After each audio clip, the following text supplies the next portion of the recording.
Hey, folks, good morning and welcome to another episode of Steelers Morning Rush. I'm Alan Saunders. It is Tuesday, November 5th, and it is the day of the NFL trade deadline. The Pittsburgh Steelers put forth this proposal this year to move the trade deadline back 1 week from the Tuesday after week 8 to the Tuesday after week 9. Well, so last year, the trade deadline would have been a week ago. This year, the trade deadline is today. That change was voted on at the owners' meetings this spring.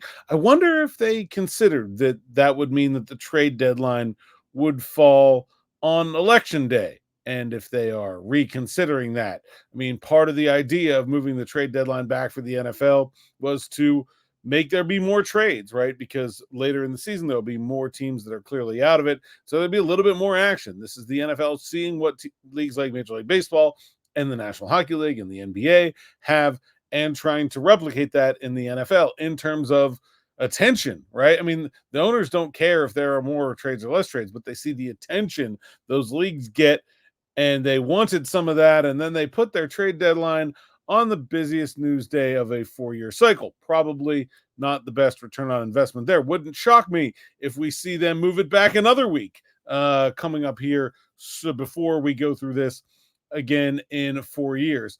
I have talked a lot about the NFL trade deadline, both here and on Steelers Afternoon Drive with Zachary Smith. Smitty and I talked yesterday at good length about the Steelers wide receiver situation. And of course, we will break down the aftermath with me and Smitty here on Afternoon Drive we record about 5 o'clock. So it'll be after the last trades have come through. So in the meantime, I want to talk about the other thing that's happening today. And that is, it is election day, presidential election. And I'm not going to talk about my politics or how I vote, or I don't think you should care. But I do want to talk about sort of the divisiveness in this country right now, politically and in lots of areas. And what I see every day when I walk into a professional football locker room. And I think it's really something that we can all kind of learn from. And that there are 90 guys in the Pittsburgh Steelers locker room, or I don't know, 80, something like that right now.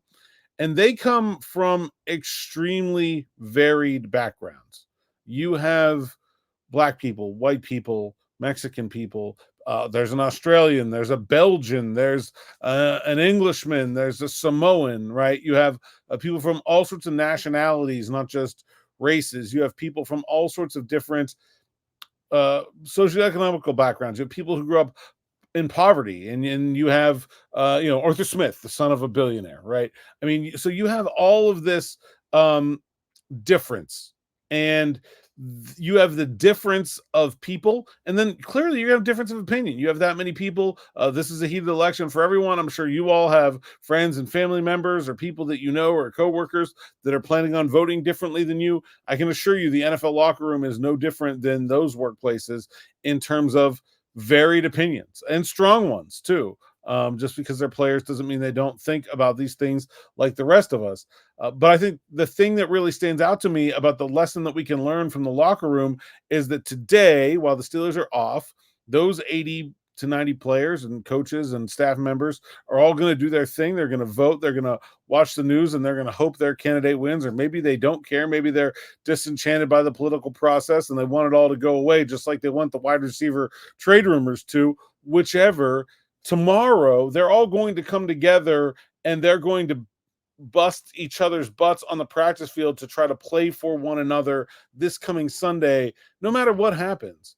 And I think we've lost a lot of that in this country. And I think sports are one of the very few places where you can still get that level of togetherness. If you go to the crowd at a Steelers game, you're going to see the same kind of melting pot that you see in that Steelers locker room, right? The fan base it is a reflection of the team, right? We've got Steelers fans from Mexico, from Ireland, from Germany, from all over the country. Black, white, conservative, liberal, extremely political, apolitical. I think there is a place for sports in general, but I just think very specifically football, because of the large groups of people and the widespread love of the game of all Americans, that we can work together. And I think that is a message that hopefully resonates with some of you. I know that the locker room is a place that's special for me. I feel very privileged to be in there. And I think of all the things I see and I hear and I learn about being in a locker room, I think the ability of people from different backgrounds with different beliefs to come together and work for a common goal is probably the most special thing that I get to experience and be a part of. That's all I have to say for today. Of course, we'll be back with more strictly football talk with me and Smitty on Steelers Afternoon Drive. Make sure you like, subscribe, hit that bell for notifications here on the YouTube channel so you don't miss anything. And Mike Tillman right around the corner here at noon. Thanks for listening. Thanks for watching, and we'll see you next time.